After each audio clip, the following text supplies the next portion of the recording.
Hi, this is Tana Schaller. Today I'd like to talk to you about red flags in relationships.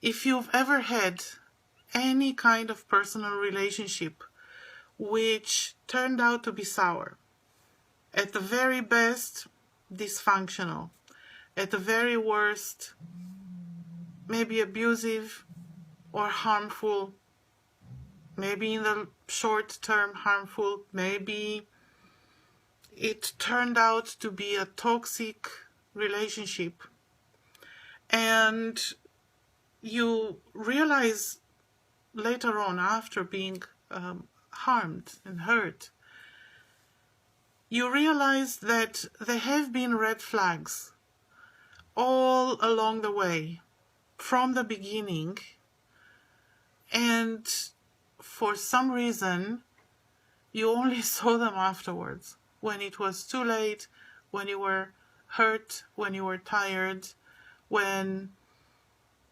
it became entangled, the relationship became entangled or toxic and harmful.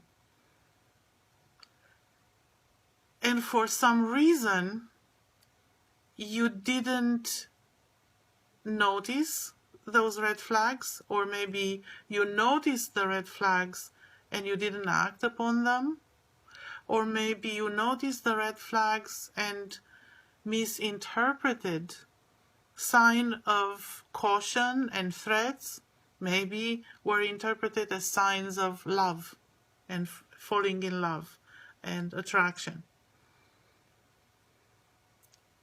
And if you had more than such one relationship, if maybe there has been a pattern of going again and again and forming relationships that are less than nurturing, less than good for you, and possibly for the other, then maybe you're wondering, what does it take to recognize and correctly interpret those red flags from the beginning, before there's any harm done, before there's any hurt? And is it possible? And so you look at the red flags like with any navigation. In order to identify them, you need very good mapping. As with navigating any road, as with navigating anything in life, you want to have good maps. And so when it comes to relationships, you want to look at external maps and internal maps. So the external maps would be maps of behavior. How does the other person behaves? How does the other person treat other people? How do they relate with their own family members and so forth? And what are their worldviews? Who and how many people or how many beings do they care about? Do they care about more than one person themselves? Do they care about others? How many others? How large is their circle of care? What is their personality type? What is your behavior in that relationship?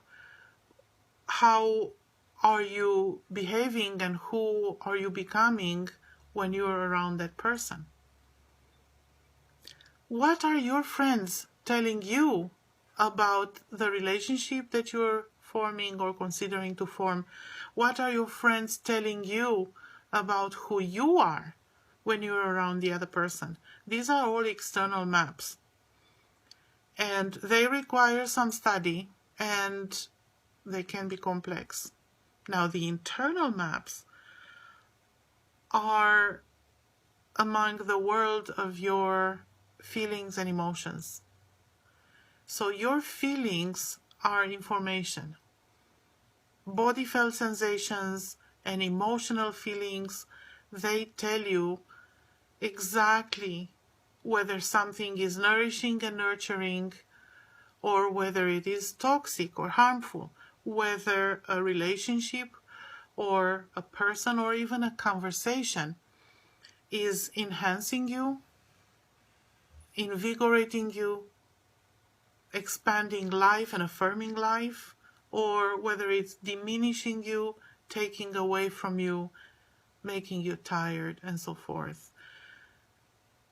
And this is exactly what I teach my clients in my private sessions and in classes.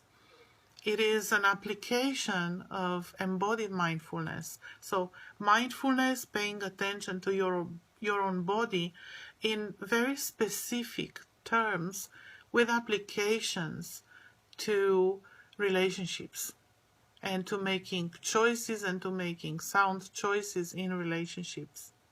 So if you'd like to learn how to do that, I'll be happy to work with you. In the meantime, have a wonderful day. Bye.